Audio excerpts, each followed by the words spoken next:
ইসলামে বায়াত ভূমিকা বায়াত ছাড়া ইমামত ও খেলাফত বা রাষ্ট্রব্যবস্থা প্রতিষ্ঠিত হওয়া সম্ভব নয়।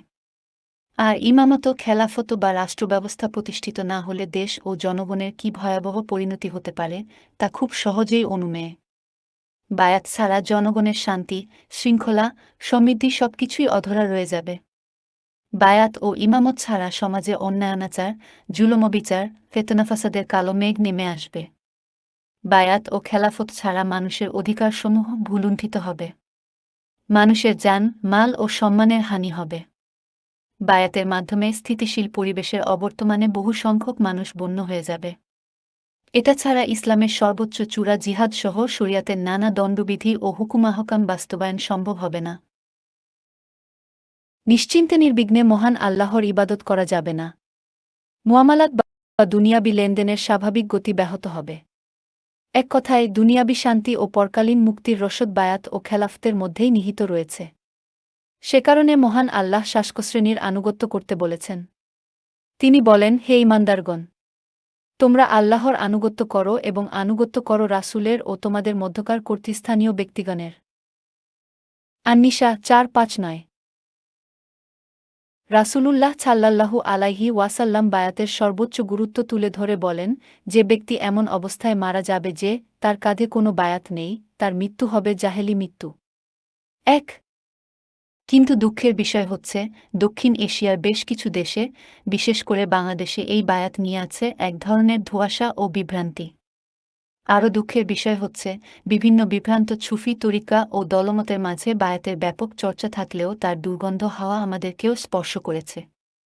ফলে বায়াত সম্পর্কিত আয়াত ও হাদিসগুলো এ অঞ্চলে খুবই নির্যাতিত। এ বিষয়ক আয়াত ও হাদিসগুলো নিজেদের মতো করে ও নিজেদের পক্ষে ব্যাখ্যা করে অনেকেই ঘোলা পানিতে মাছ শিকার করার অপচেষ্টা চালিয়ে যাচ্ছেন, দেদারসে বায়াত গ্রহণ করছেন। চারিদিকে মনে হচ্ছে বায়াতের হিড়িক পড়েছে। মূলত বায়াতসহ ইসলামের প্রতিটি বিষয়ের ব্যাখ্যা সালাফে ছালেহিন থেকেই নিতে হবে, আর কুরআন ও হাদিসের বক্তব্য সালাফে ছালেহিনের বুঝ অনুযায়ী ব্যাখ্যা করার মধ্যেই প্রকৃত ইসলাম নিহিত রয়েছে। এ লেখাটিতে বায়াতের সঠিক ও নিরপেক্ষ ব্যাখ্যা তুলে ধরার প্রয়াস চালানো হয়েছে, যাতে ইসলামের সব ব্যাপারে সঠিক ব্যাখ্যা আমরা জানতে পারি ও মানতে পারি। সাথে সাথে আমাদের মধ্যে বিদ্যমান ভুলভ্রান্তিও দূর করতে পারি। আর সেটাই সবার ব্রতী হওয়া উচিত। এখানে কোনো ব্যক্তি, প্রতিষ্ঠান, দল বা মতকে আঘাত দেওয়া মোটেও উদ্দেশ্য নয়। অন্তরের খবর আমার রবই ভালো জানেন। মহান আল্লাহ এ ক্ষুদ্র প্রয়াসটুকু কবুল করুন। আমিন। বায়াতের সংজ্ঞা আবিধানিক অর্থে বায়াত শব্দটি বায়ন মূলধাতু থেকে এসেছে, যার অর্থ ক্রয় বিক্রয় করা, চুক্তি বা শপথ করা। যেন চুক্তি সম্পন্নকারী উভয় পক্ষ পরস্পরের কাছে নিজের জিনিসটি বিক্রি করে দেয়, আনুগত্য হস্তান্তর করে, নিজেকে উজাড় করে দেয়। ২ পরিভাষায় এ বিষয়ে বিশেষজ্ঞ ঐতিহাসিক ইবনে খালদুন রাহিমাহুল্লাহ বলেন, আনুগত্যের চুক্তি, শপথ বা অঙ্গীকারকে বায়াত বলা হয়। যেন বায়াতদাতা তার আমিরকে এমন অধিকার দিচ্ছে যে তিনি তার ও মুসলিমদের ব্যাপারে লক্ষ্য রাখবেন। এ ব্যাপারে সে আমিরের বিরুদ্ধাচরণ করবে না, বরং সুখে দুঃখে তার অনুসরণ করবে। তারা যখন আমিরের কাছে শপথ করত, তখন চুক্তিকে জোরদার করার জন্য তাদের হাতকে আমিরের হাতে রাখত, ঠিক ক্রেতা বিক্রেতার মতো। এ কারণেই একে বায়াত বলা হয়। ৩ বায়াতের উক্ত সংজ্ঞা ও অন্যান্য সংজ্ঞা থেকে এর যে মর্মার্থ দাঁড়ায়, তা হচ্ছে, গণ্যমান্য ব্যক্তিবর্গ সরাসরি রাষ্ট্রপ্রধানের হাতে হাত রেখে সুখে দুঃখে তাকে মেনে চলার অঙ্গীকার করবেন, সাধারণ জনগণও দূর থেকে তাকে সমর্থন করবেন এবং মেনে চলবেন। অপরপক্ষে রাষ্ট্রপ্রধানও কুরআন ও সুন্নাহ অনুযায়ী চলবেন। তিনি তার দায়িত্ব আমানতের সাথে পালন করবেন এবং দেশ ও জনগণের অধিকার রক্ষায় কাজ করবেন। এই যে মেনে নেওয়া ও পরস্পরের অধিকার রক্ষার প্রতি সচেষ্ট থাকা, মূলত এটাই বায়াতের মর্মকথা। বায়াতের প্রকার কখনো ব্যক্তি আবার কখনো বিষয়বস্তু, এই দুই দিক বিবেচনায় বায়াতের অনেক প্রকার হতে পারে। এখানে বায়াতের প্রকারসমূহ পেশ করে কলেবর বৃদ্ধি করতে চাই না, বরং রাসূল সাল্লাল্লাহু আলাইহি ওয়াসাল্লাম যেসব বিষয়ে বায়াত গ্রহণ করেছিলেন তার কয়েকটি এখানে তুলে ধরা হল। ১ ইসলাম মেনে চলার বায়াত। এটি বায়াতের সবচেয়ে গুরুত্বপূর্ণ প্রকার। এ প্রকারের বায়াত সম্পর্কে মহান আল্লাহ বলেন, হে নবী! যখন মুমিন নারীগণ আপনার কাছে এসে এ মর্মে বায়াত করে যে তারা আল্লাহর সাথে কোনো কিছুর শরিক করবে না, চুরি করবে না, ব্যভিচার করবে না, নিজেদের সন্তানদের হত্যা করবে না, তারা জেনে শুনে কোনো অপবাদ রচনা করে রটাবে না এবং সৎ কাজে তারা আপনার অবাধ্য হবে না, তখন আপনি তাদের বায়াত গ্রহণ করুন এবং তাদের জন্য আল্লাহর নিকট ক্ষমা প্রার্থনা করুন। নিশ্চয় আল্লাহ অতিশয় ক্ষমাশীল, পরম দয়ালু। আল মুমতাহিনা 6012। জারির রাদিয়াল্লাহু আনহু বলেন, আমি রাসূল সাল্লাল্লাহু আলাইহি ওয়াসাল্লামের নিকট এ মর্মে বায়াত করেছি যে, আল্লাহ ছাড়া কোনো হব্য মাবুদ নেই এবং মুহাম্মদ আল্লাহর রাসূল, এ বাণীর সাক্ষ্য দেওয়া, সালাত প্রতিষ্ঠা করা, যাকাত দেওয়া, আনুগত্য করা এবং প্রত্যেক মুসলিমের জন্য কল্যাণ কামনা করা বা নছিহত করা। ৪. ২. সাহায্য সহযোগিতা ও প্রতিরক্ষার বায়াত, যেমনটি আনসার সাহাবিগণ মিনায় দ্বিতীয় আক্কাবার বায়াতে রাসূল সাল্লাল্লাহু আলাইহি ওয়াসাল্লামকে সহযোগিতা করার এবং প্রতিরক্ষার ব্যবস্থা নেয়ার ব্যাপারে বায়াত করেছিলেন। সেই বায়াতে রাসূল সাল্লাল্লাহু আলাইহি ওয়াসাল্লাম বলেছিলেন, যখন আমি ইয়াছরিবে আগমন করব, তখন তোমরা আমাকে সাহায্য করবে। সেসব অনিষ্ট থেকে তোমরা আমার প্রতিরক্ষার ব্যবস্থা করবে, যা থেকে তোমরা তোমাদের নিজেদের, তোমাদের স্ত্রীদের এবং তোমাদের সন্তানদের প্রতিরক্ষার ব্যবস্থা করে থাকো। আর এর বিনিময়ে তোমাদের জন্য রয়েছে জান্নাত। ৫. ৩. জিহাদ করার বায়াত, মহান আল্লাহ বলেন, অবশ্যই আল্লাহ মুমিনদের উপর সন্তুষ্ট হয়েছেন যখন তারা গাছের নিচে আপনার হাতে বায়াত গ্রহণ করেছিলেন। আল্লাহ জানতেন তাদের অন্তরে কি আছে, এজন্য তিনি তাদের উপর প্রশান্তি অবতীর্ণ করলেন আর পুরস্কার হিসেবে তাদেরকে দিলেন আসন্ন বিজয় এবং বিপুল পরিমাণ যুদ্ধলব্ধ সম্পদ, যা তারা গ্রহণ করবেন। আর আল্লাহ হলেন মহাপরাক্রমশালী, প্রজ্ঞাময়। আল-ফাতহ ৪৮১৮-১৯। আনাস ইবনু মালেক রাজিয়াল্লাহু আনহু থেকে বর্ণিত, তিনি বলেন, আনসার সাহাবিগণ খন্দকের যুদ্ধের দিন আবৃত্তি করছিলেন, আমরাই হচ্ছি সে সকল লোক যারা রাসূলুল্লাহ সাল্লাল্লাহু আলাইহি ওয়াসাল্লামের হাতে জিহাদ করার বায়াত গ্রহণ করেছি, যতদিন আমরা বেঁচে থাকব। রাসূলুল্লাহ সাল্লাল্লাহু আলাইহি ওয়াসাল্লাম তদুত্তরে বলেন, হে আল্লাহ! আখেরাতের সুখ হচ্ছে প্রকৃত সুখ। সুতরাং আপনি আনসার ও মুহাজিরগণকে সম্মানিত করুন। ৬. ৪. হিজরত করার বায়াত, মক্কা বিজয়ের মধ্য দিয়ে মক্কা থেকে মদিনায় হিজরত বন্ধ হয়ে গেছে। কিন্তু কাফের রাষ্ট্র থেকে ইসলামী রাষ্ট্রে হিজরতের বিষয়টি কিয়ামত পর্যন্ত অবশিষ্ট থাকবে। মুজাশে ইবনে মাসুদ আস-সুলামি রাইয়াল্লাহু আনহু বলেন, আমি আমার ভাই আবু মাবাদকে নিয়ে রাসূলুল্লাহ সাল্লাল্লাহু আলাইহি ওয়াসাল্লামের কাছে আসলাম। আমি বললাম, ইয়া রাসূলাল্লাহ! একে আপনি হিজরত করার বায়াত নিন। তিনি বললেন, যারা হিজরত করেছে তাদেরকে নিয়ে হিজরত শেষ হয়ে গেছে। আমি বললাম, তাহলে কোনো ব্যাপারে তার বায়াত নিবেন? তিনি বললেন, ইসলাম, জিহাদ ও কল্যাণকর কাজে। ৭. ৫. আনুগত্যের বায়াত, এই বায়াতও রাষ্ট্রপ্রধানগণের সাথে সম্পর্কিত। সাধারণত বায়াত বললে এই প্রকারকেই বুঝায়। উবাদাহ ইবনুস ছমেত রাইয়াল্লাহু আনহু বলেন, আমরা রাসূলুল্লাহ সাল্লাল্লাহু আলাইহি ওয়াসাল্লাম এর নিকট এ মর্মে বায়াত গ্রহণ করেছি যে, দুঃখে সুখে, অনুরাগ বিরাগে এবং আমাদের উপর অন্যকে প্রাধান্য দেওয়ার সময় সর্বদা আমরা আনুগত্য করব। আর এ মর্মে বায়াত গ্রহণ করেছি যে, যোগ্য ব্যক্তির আনুগত্য করার ব্যাপারে আমরা পরস্পর দ্বন্দ্বে জড়াব না, আমরা যেখানেই থাকি হক কথা বলব এবং আল্লাহর ব্যাপারে কোনো নিন্দুকের নিন্দার তোয়াক্কা করব না। ৮. এছাড়া আরও বহু বিষয়ে নারী পুরুষ সাহাবায়ে কেরাম রাসূলুল্লাহ সাল্লাল্লাহু আলাইহি ওয়াসাল্লাম এর নিকট বায়াত গ্রহণ করেছিলেন। ৯.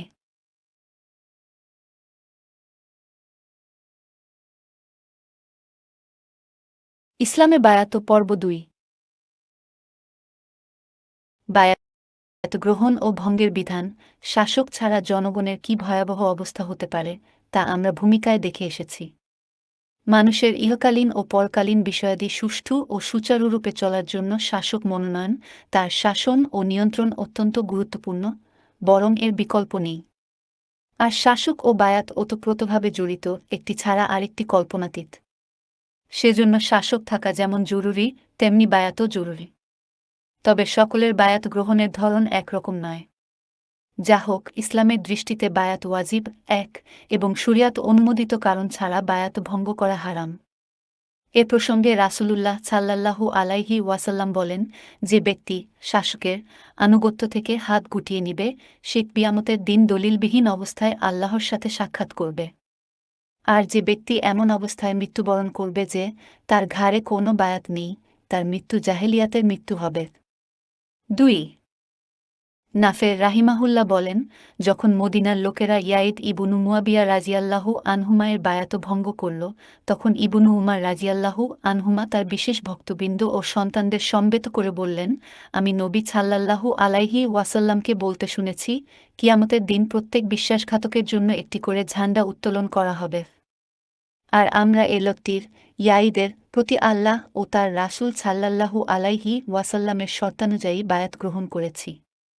বস্তুত কারো প্রতি আল্লাহ ও তার রাসূল সাল্লাল্লাহু আলাইহি ওয়াসাল্লামের শর্তানুযায়ী বায়াত গ্রহণ করার পর তার বিরুদ্ধে যুদ্ধের প্রস্তুতি গ্রহণের চেয়ে বড় কোনো বিশ্বাসঘাতকতা আছে বলে আমি জানি না। আর আমি যেন কারো সম্পর্কে জানতে না পাই যে সে ইয়াইদের বায়াত ভঙ্গ করেছে কিংবা সে আনুগত্য করছে না, অন্যথা তার ও আমার সম্পর্ক ছিন্ন হয়ে যাবে। ৩ উক্ত হাদিসের উপর মন্তব্য করতে গিয়ে হাফে ইবনু হাজার আল-আসকালানী রাহিমাহুল্লাহ বলেন, এ হাদিসে প্রমাণিত হয় যে রাষ্ট্রনায়কের বায়াত সম্পন্ন হয়েছে তার আনুগত্য করা ওয়াজিব। তিনি তার বিচারে জুলুম করে বসলেও তার বিরুদ্ধে বিদ্রোহ করা যাবে না। কোনো ফাসেকি কর্মকাণ্ডে জড়িত হওয়ার কারণে তার বায়াতের বন্ধন ছিন্ন করা চলবে না। ৪ ইমাম আজুরি রাহিমাহুল্লাহ বলেন, আর বনারব সাদা কালো যাকেই আপনার শাসক নিযুক্ত করা হোক না কেন, মহান আল্লাহর নাফরমানি হবে না এমন সব ব্যাপারেই আপনি তার আনুগত্য করবেন, যদিও তিনি আপনাকে আপনার অধিকার থেকে বঞ্চিত করেন বা অন্যায়ভাবে আপনাকে মারেন বা আপনার সম্মানহানি করেন অথবা আপনার মাল নিয়ে নেন। এসব অন্যায় যেন তার বিরুদ্ধে অস্ত্র ধারণ করতে এবং অবশেষে তার বিরুদ্ধে লড়াই করতে আপনাকে প্ররোচিত না করে। আর তার বিরুদ্ধে লড়াইরত কোনো চরমপন্থী খারেজির সাথেও আপনাকে বিদ্রোহে অংশ নিবেন না। অনুরূপভাবে তার বিরুদ্ধে বিদ্রোহে অন্যকে উত্তেজিত করবেন না, বরং তার ব্যাপারে ধৈর্য ধারণ করবেন। ৫ ইমাম তহাবী রাহিমাহুল্লাহ বলেন, আমাদের রাষ্ট্রনায়ক ও শাসকগণ জুলুম করলেও আমরা তাদের বিরুদ্ধে বিদ্রোহ করা ঠিক মনে করি না। তাদের বিরুদ্ধে বদদুয়া করি না। তাদের আনুগত্য থেকে আমরা হাত গুটিয়ে নেই না। আমরা মনে করি তাদের আনুগত্য মহান আল্লাহর আনুগত্যের অন্তর্ভুক্ত, ফলে যতক্ষণ না তারা পাপের আদেশ করেন। আমরা তাদের সংশোধন এবং সুস্থতা ও নিরাপত্তার জন্য দুয়া করি।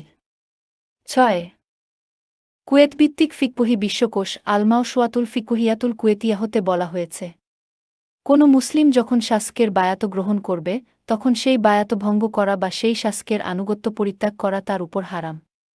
তবে শরিয়াত সম্মত কোনো কারণ যদি থাকে যার কারণে বায়াত ভঙ্গ করা যায়, তাহলে বায়াত ভঙ্গ করা হারাম নয়। যেমন শাসকের মুরতাদ হয়ে যাওয়া বা এরকম অন্য কোনো কারণ। এগুলো ছাড়া অন্য কোনো কারণে বায়াত ভঙ্গ করা হারাম। ৭ শায়েখ মুহাম্মদ ইবনে ইব্রাহিম আত-তুয়াইজিরি বলেন, অঙ্গীকার ও চুক্তি পূরণ করা ওয়াজিব, সেই চুক্তি মুসলিমদের পরস্পরের মধ্যে হোক বা মুসলিম ও কাফেরদের মধ্যে হোক অথবা ব্যক্তি পর্যায়ে পরস্পরের মধ্যে হোক। আর সর্বপ্রকার বায়াত এসব চুক্তি ও অঙ্গীকারের আওতাভুক্ত। প্রথমত ইসলাম রক্ষার বায়াত যদি বায়াত গ্রহণকারী ভঙ্গ করে, তাহলে সে ইসলামচ্যুত হয়ে কাফের হয়ে যাবে। তবে ইসলাম রক্ষার এই বায়াত কেবল রাসূল সাল্লাল্লাহু আলাইহি ওয়াসাল্লাম এর জন্য খাস। দ্বিতীয়ত হিজরত করার বায়াত। এ প্রকারের বায়াত মক্কা বিজয়ের পর শেষ হয়ে গেছে। তৃতীয়ত সাহায্যের, জিহাদের বা আনুগত্যের বায়াত যদি কেউ শরিয়াত অনুমোদিত কারণ ছাড়া ভঙ্গ করে, তবে সে কাবিরা গোনাহগার হবে। তবে আনুগত্যের বায়াত ভঙ্গ করা তুলনামূলকভাবে বেশি মারাত্মক। ৮ বায়াত সম্পর্কিত কতিপয় আয়াত ও হাদিস এবং সেগুলোর উদ্দিষ্ট ব্যাখ্যা। কুরআন মাজিদ ও হাদিসে বায়াতের ব্যাপারে বহু দলিল পাওয়া যায়, যার সবগুলো সংকলন এখানে উদ্দেশ্য নয়, বরং গুরুত্বপূর্ণ কয়েকটির দিকে ইঙ্গিত দেওয়া উদ্দেশ্য, যার কয়েকটি গত হয়ে গেছে এবং নিচে আরও কয়েকটি ব্যাখ্যাসহ উল্লেখ করা হল। কুরআন থেকে ১ মহান আল্লাহ বলেন, নিশ্চয় যারা আপনার বায়াত গ্রহণ করে, তারা তো আল্লাহরই বায়াত গ্রহণ করে। আল্লাহর হাত তাদের হাতের উপর। সুতরাং যে ভঙ্গ করে তা ভঙ্গ করার পরিণাম তাকেই ভোগ করতে হবে, এবং যে আল্লাহর সাথে অঙ্গীকার পূর্ণ করে তিনি তাকে মহাপুরস্কার দেন। আল-ফাতহ 4:8-10। ইবনু আতিয়াহ রাহিমাহুল্লাহ উক্ত আয়াতের তাফসিরে বায়াতুর রিওয়ান বা বায়াতুর সাজালাহের কথা উল্লেখ করার পর বলেন, তারপর থেকে বায়াত বিষয়টি খলিফা ও রাজাগণের সাথে বিশেষ চুক্তি হিসেবে রয়ে গেছে। 9 ইমাম সুয়ুতি রাহিমাহুল্লাহ আয়াতটির তাফসিরে রাসূলুল্লাহ সাল্লাল্লাহু আলাইহি ওয়াসাল্লাম ও সাহাবায়ে কেরাম রাদিয়াল্লাহু আনহুম এর মধ্যকার উক্ত বায়াতের প্রসঙ্গ টেনে আবু বকর, উমার ও উসমান রাদিয়াল্লাহু আনহুম এর বায়াতের কথা তুলে ধরেন এবং তাদের সকলের বায়াত যে হক ও আল্লাহর আনুগত্যের ছিল সে কথা স্পষ্ট করেন। 10 আর একথা বলার অপেক্ষা রাখে না যে উপর্যুক্ত তিনজনই হেদায়েতপ্রাপ্ত খলিফা ছিলেন, যাদের পরিচয় নতুন করে দেওয়ার কিছু নেই। সুতরাং বায়াতের বিষয়টি কেবল খলিফা ও রাষ্ট্রের সাথে সম্পর্কিত। 2 মহান আল্লাহ আরও বলেন, অবশ্যই আল্লাহ মুমিনদের উপর সন্তুষ্ট হয়েছেন যখন তারা গাছের নিচে আপনার নিকট বায়াত গ্রহণ করেছিলেন। আল্লাহ জানতেন তাদের অন্তরে কি আছে।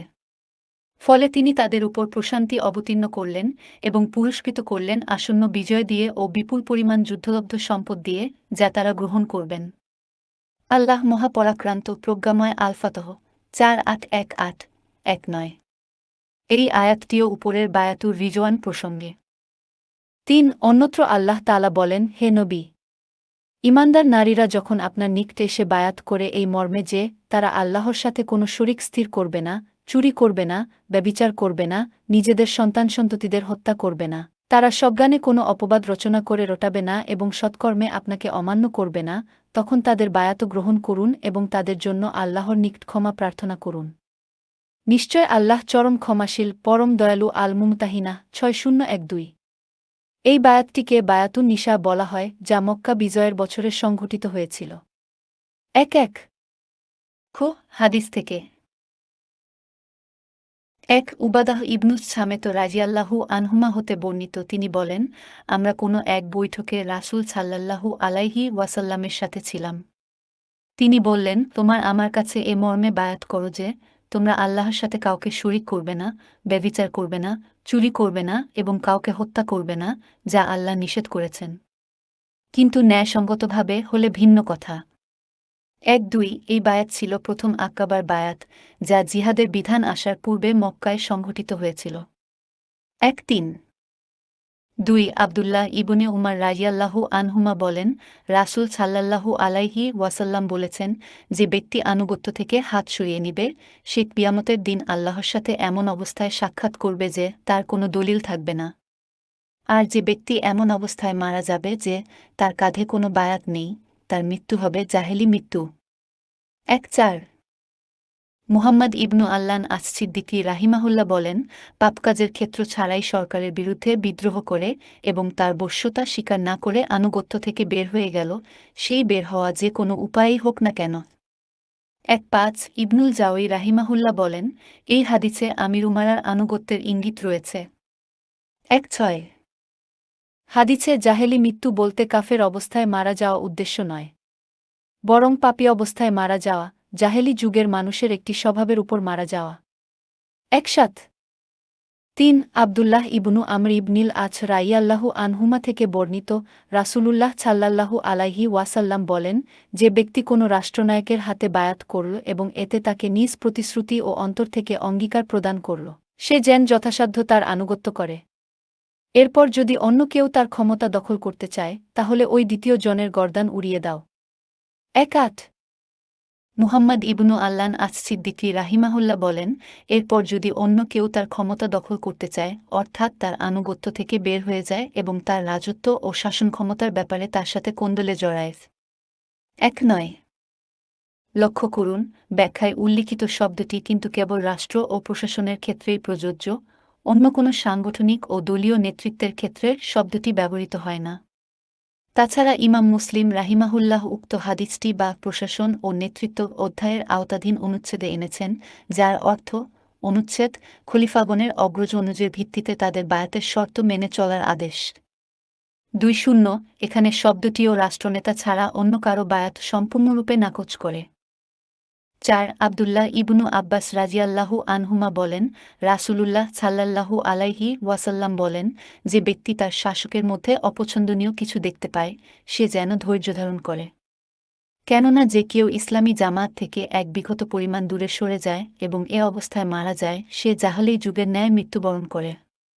২-১ ইবনু আবি জামরা রাহিমাহুল্লাহ বলেন, এখানে জামাত থেকে বিচ্ছিন্ন হওয়ার অর্থ হচ্ছে সামান্য কিছুর মাধ্যমে হলেও রাষ্ট্রনেতার বায়াতের বন্ধন খুলে ফেলার চেষ্টা চালানো, যে বায়াত ইতোমধ্যে সেই রাষ্ট্রনেতার জন্য সম্পন্ন হয়েছে।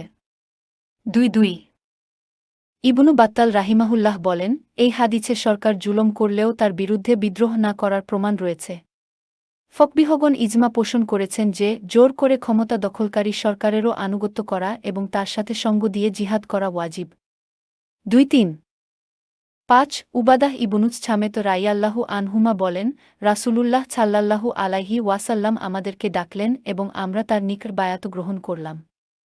তিনি আমাদেরকে যেসব ব্যাপারে বায়াত করান তার মধ্যে ছিল, আমরা শুনব ও মেনে চলব আমাদের খুশি অবস্থায় ও বিরক্ত অবস্থায়, আমাদের সংকটে ও স্বাচ্ছন্দ্যে এবং আমাদের উপর অন্যকে প্রাধান্য দিলেও।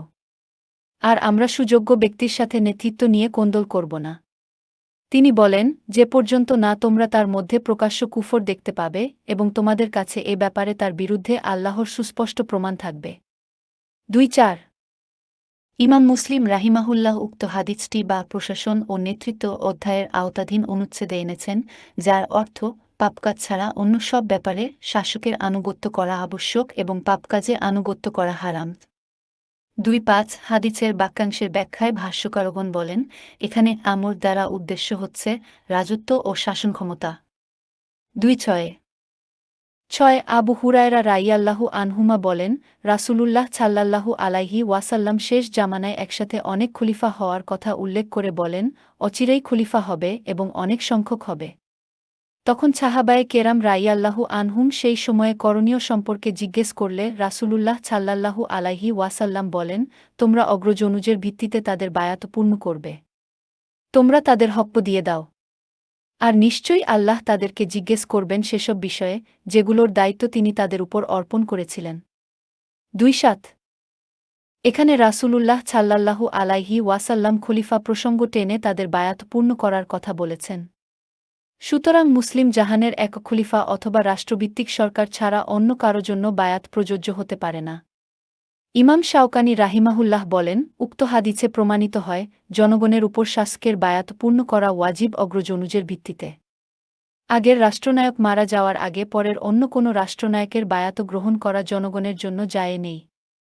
২-৮ সম্মানিত পাঠক, লক্ষ্য করুন, ১ কুরআন মাজিদের উপর্যুক্ত আয়াত ও হাদিসগুলোর ব্যাখ্যায় মুফাসসির ও ভাষ্যকারগণ আল মুলক, আস সুলতান, আলিমারা, আলিমাম, আলামির, আল খুলাফা, আলুমারা ইত্যাদি শব্দ ব্যবহার করেছেন, যেগুলো পরস্পর মোটেও সাংঘর্ষিক নয়, বরং সমার্থক। আর শব্দগুলোর মূল মর্মার্থ নিশ্চিতভাবে শুধু রাষ্ট্রযন্ত্রের সাথেই সম্পর্কিত।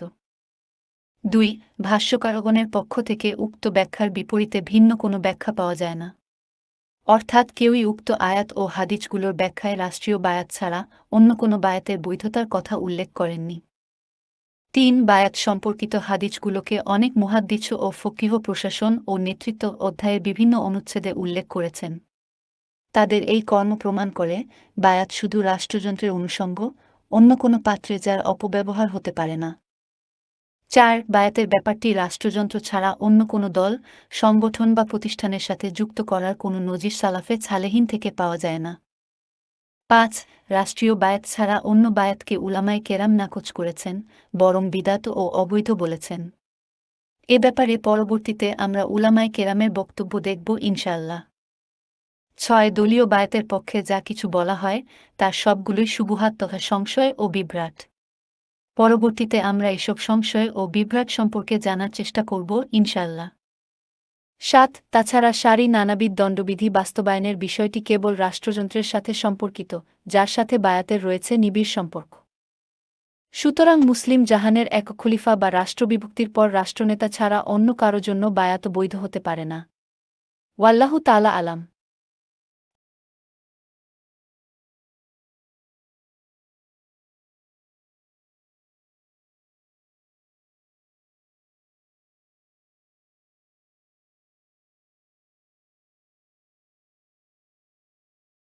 ইসলামে বায়াত পর্ব ৩। বায়াতের শর্ত। বায়াত বিশুদ্ধ হওয়ার জন্য নিম্নবর্ণিত শর্তসমূহ প্রযোজ্য। ১ গণ্যমান্য ও নেতৃস্থানীয় ব্যক্তিবর্গের একটি দল বায়াত সম্পাদনে সরাসরি অংশগ্রহণ করবেন। ২ যার বায়াত গ্রহণ করা হবে তার মধ্যে রাষ্ট্রনেতা হওয়ার শর্ত বিদ্যমান থাকতে হবে। ৩ যার বায়াত গ্রহণ করা হবে তাকে বায়াত গ্রহণে রাজি হতে হবে। তিনি যদি বায়াত গ্রহণ থেকে বিরত থাকেন তাহলে তার রাজত্ব প্রতিষ্ঠিত হবে না। ৪ বায়াত নির্দিষ্টভাবে একজনের জন্যই হতে হবে। একাধিক ব্যক্তির বায়াত সংঘটিত হবে না। ৫ বায়াত কিতাব ও সুন্নাহর আলোকে হতে হবে। এ দুটির উপর আমল করতে হবে এবং জনগণকে এ দুটির উপর আমলের জন্য উৎসাহিত করতে হবে। ৬ বায়াতের ব্যাপারে জনগণকে স্বাধীনতা দিতে হবে। প্রত্যেকেই স্বেচ্ছায় বায়াত গ্রহণ করবেন, কাউকে বাধ্য করা যাবে না।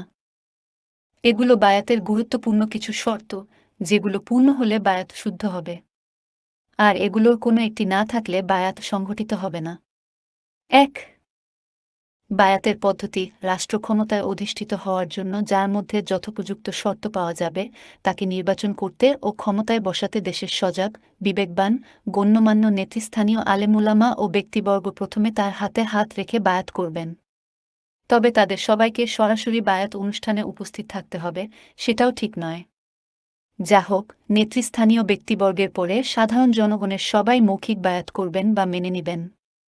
২ সাধারণ জনগণ কর্তৃক মেনে নেওয়াই যথেষ্ট হবে, তাদেরকে হাতে হাত রেখে বায়াত করতে হবে না। মায়েরি রাহিমাহুল্লাহ বলেন, আহলুল হাল্লি ওয়াল আকদ তথা গণ্যমান্য ও নেতৃস্থানীয় ব্যক্তিবর্গের পক্ষ থেকে রাষ্ট্রনেতার বায়াত গ্রহণই যথেষ্ট হবে। তবে তাদের সবার অংশগ্রহণ যেমন ওয়াজিব নয়, তেমনি তাদের সবার সেখানে উপস্থিত হওয়া ও রাষ্ট্রনেতার হাতে হাত রেখে বায়াত করাও জরুরি নয়। বরং এমনভাবে রাষ্ট্রনেতার আনুগত্য করা ও তাকে মেনে নেওয়া যথেষ্ট হবে যে তারা তার বিরোধিতা করবেন না এবং তার শক্তি খর্ব করবেন না।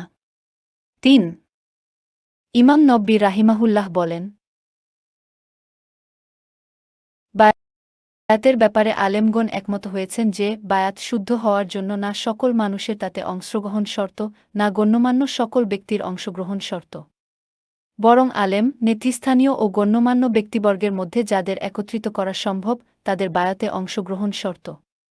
প্রত্যেকের হবু রাষ্ট্রনেতার নিকট উপস্থিত হয়ে তার হাতে হাত রেখে বায়াত করা আবশ্যক নয়। বরং নেতৃস্থানীয় ও গণ্যমান্য ব্যক্তিবর্গ কর্তৃক বায়াত সংঘটিত হলে সেই রাষ্ট্রনেতার প্রতি আনুগত্য প্রদর্শন করা, তার বিরোধিতা না করা এবং তার বিরুদ্ধে বিদ্রোহ না করা জরুরি। ৪ উল্লেখ্য, কেবল পুরুষরা মনোনীত ব্যক্তির হাতে হাত রেখে বায়াত করবেন, আর নারীরা শুধু মৌখিক বায়াত করবেন। আয়েশা রাজিয়াল্লাহু আনহা বলেন, রাসূল সাল্লাল্লাহু আলাইহি ওয়াসাল্লাম তাদেরকে, নারীদেরকে, বলতেন, যাও, আমি তোমাদের বায়াত গ্রহণ করেছি।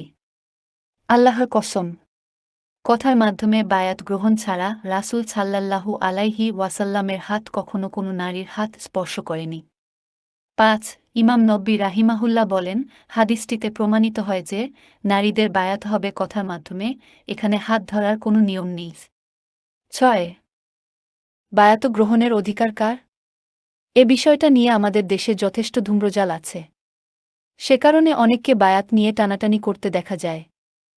বায়াত কেবলমাত্র মুসলিম উম্মাহর একক খলিফা এবং কোনো দেশ বা অঞ্চলের মুসলিম সরকারের অধিকার। মুসলিম জাহানের একক খলিফা ছাড়া অন্য কারো জন্য বায়াত নেই মর্মে কেউ কেউ মত দিলেও তা আসলে সঠিক নয়। আমির ছানানী রাহিমাহুল্লাহ রাসূল সাল্লাল্লাহু আলাইহি ওয়াসাল্লামের বাণী যে ব্যক্তি আনুগত্য থেকে বের হয়ে গেলের ব্যাখ্যায় বলেন, আনুগত্য থেকে বের হয়ে গেল মানে এমন খলিফার আনুগত্য থেকে বের হয়ে গেল যার আনুগত্য করার ব্যাপারে ঐকমত্য তৈরি হয়েছে। এখানে যে কোনো অঞ্চলের খলিফাকে বুঝানো হয়েছে।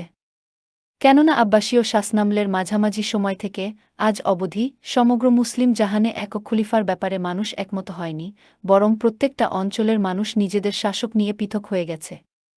তাছাড়া হাদিসটিকে যদি মুসলিমদের একক খলিফার ক্ষেত্রে প্রয়োগ করা হয় তাহলে এর ফায়দা কমে যাবে। ৭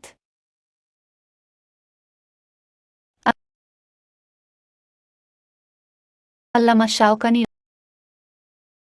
রাহিমাহুল্লাহ বলেন, আর ইসলামের ব্যাপক প্রচার প্রসার ও এর সীমানা প্রশস্ত হওয়ার পর একথা সুবিদিত যে এখন প্রত্যেকটা অঞ্চলের শাসনভার এক একজন শাসকের উপর পড়েছে। অন্যান্য অঞ্চলেও একই অবস্থা। তাদের কারও আদেশ নিষেধ অন্যের অঞ্চলে বাস্তবায়িত হয় না। এমন অনেক শাসক হওয়াতে কোনো দোষ নেই। এসব শাসকের প্রত্যেকের বায়াত সংঘটিত হওয়ার পর তার আনুগত্য করা ওই অঞ্চলের লোকদের জন্য ওয়াজিব হয়ে যাবে, যেখানে তার আদেশনিষেধ কার্যকর হয়। যে অঞ্চলে কারো শাসন প্রতিষ্ঠিত হয়েছে এবং সেখানকার লোকজন তার বায়াত নিয়েছে, সে অঞ্চলে যদি কেউ তার বিরোধিতা করতে আসে, তাহলে তওবা না করলে তাকে হত্যা করতে হবে। পাঠক, এই বিষয়টি উপলব্ধি করুন, কারণ তা শরিয়াতের সাধারণ নিয়ম এবং দলিল প্রমাণের সাথে মিলে যায়। আর আপনি এর বিপরীত বক্তব্যকে পরিহার করুন। কেননা ইসলামের শুরুতে ইসলামী শাসনব্যবস্থা এবং বর্তমান সময়ের শাসনব্যবস্থার মধ্যে পার্থক্য সূর্যালোকের চেয়েও স্পষ্ট। যে ব্যক্তি এটাকে অস্বীকার করবে, সে মিথ্যুক, তার কাছে দলিল পেশ করার উপযুক্ত সে নয়, কারণ সে তা উপলব্ধি করতে পারে না। ৮ শায়েখ মুহাম্মদ ইবনে আব্দুল ওয়াহাব রাহিমাহুল্লাহ বলেন, সকল মাযহাবের ইমামগণ ইজমা পোষণ করেছেন, যে ব্যক্তি কোনো দেশ বা অঞ্চলের ক্ষমতা দখল করে, সকল ক্ষেত্রে তার বিধান গোটা মুসলিম জাহানের একক খলিফার মতোই। এটা যদি না হতো তাহলে দুনিয়া ঠিক থাকত না। কেননা ইমাম আহমাদের আগে থেকে আজ পর্যন্ত এই লম্বা সময় ধরে মানুষ শুধু একজন শাসকের অনুসরণের ব্যাপারে একমত পোষণ করেনি, অথচ তারা এমন একজন আলেমের কথাও জানেন না, যিনি বলেছেন যে সারা জাহানের একক খলিফা ছাড়া কোনো হুকুম ও বিচার বিশুদ্ধ হবে না। ৯ যুগশ্রেষ্ঠ মুহাদ্দিস শায়খ আলবানী রাহিমাহুল্লাহ একসময় সমগ্র মুসলিম জাহানের একক খলিফা ছাড়া বায়াত সম্পন্ন হবে না বলে মন্তব্য করলেও পরবর্তীতে তিনি এ মত থেকে ফিরে আসেন। শায়খ আলবানীর বিখ্যাত ছাত্র শায়খ আলী হাসান হালাবি প্রণীত মাসায়েল ইলমিয়াহ ফিস সিয়াসাতি ওয়াদ দাওয়াতি শারিয়াহ গ্রন্থটি তিনি সম্পাদনা করেন এবং জরুরি অবস্থায় একাধিক শাসক থাকতে পারেন বলে এই বইয়ের তথ্যকে তিনি গ্রহণ করেন। শায়খ হালাবি বলেন, শায়খ আলবানী যখন আমার প্রণীত এই বইটি সম্পাদনা ও সংশোধন করেছিলেন এবং উচ্চ গবেষণালব্ধ বক্তব্যগুলো অবগত হয়েছিলেন, যেগুলো জরুরি কারণে একাধিক শাসকের বৈধতা দেয়, তখন এটাকেই তিনি গ্রহণ করেছিলেন, এর জন্য তার বক্ষ প্রসারিত হয়েছিল এবং এতেই প্রশান্তি লাভ করেছিলেন। আল্লাহ তার ইলমের মাধ্যমে উপকৃত করুন। ১-০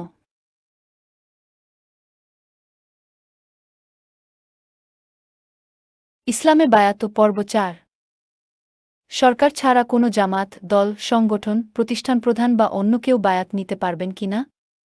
এ ব্যাপারে সাফ কথা হচ্ছে, কোনো সংস্থা, সংগঠন, দল, প্রতিষ্ঠান, তরিকবা বা জামাতের নেতার জন্য বায়াত আদৌ বৈধ নয়। মনে রাখতে হবে, বিভিন্ন দিনী সংগঠন ও প্রচলিত তরিকবায় যেসব বায়াত চলছে, সেগুলো সুফিতান্ত্রিক সংগঠনগুলো থেকে ধার করা বিদাতি বায়াত। ইসলামের নামে সেগুলো চালানো বিভ্রাট ছাড়া আর কিছুই নয়। বরং কোনো দলীয় নেতা বায়াত নিলে নিঃসন্দেহে তা হবে সম্পূর্ণ বিদাতি ও সুফি বায়াত। কুরআন মাজিদ, ছলিহ সুন্নাহ এবং সালাফে ছালেহিনের বক্তব্য, মূলনীতি ও জীবনাদর্শ সন্দেহাতীতভাবে একথাই প্রমাণ করে। এতে কোনো প্রকার অপব্যাখ্যা, ধূম্রজাল, বিভ্রাট ও সন্দেহ সৃষ্টির কোনো প্রকার সুযোগ নেই। আমরা ইতপূর্বে বায়াত বিষয়ক দলিল উপস্থাপনের সময় রাসূল সাল্লাল্লাহু আলাইহি ওয়াসাল্লাম এর শব্দচয়ন এবং আয়াত ও হাদিসগুলো থেকে ভাষ্যকার উলামায়ে কেরামের মন্তব্য দেখে এসেছি, যার সবগুলোই প্রমাণ করে বায়াত কেবল সরকারের জন্য। নিচে এ সম্পর্কে আরও কয়েকজন আলেমের বক্তব্য উপস্থাপন করা হল।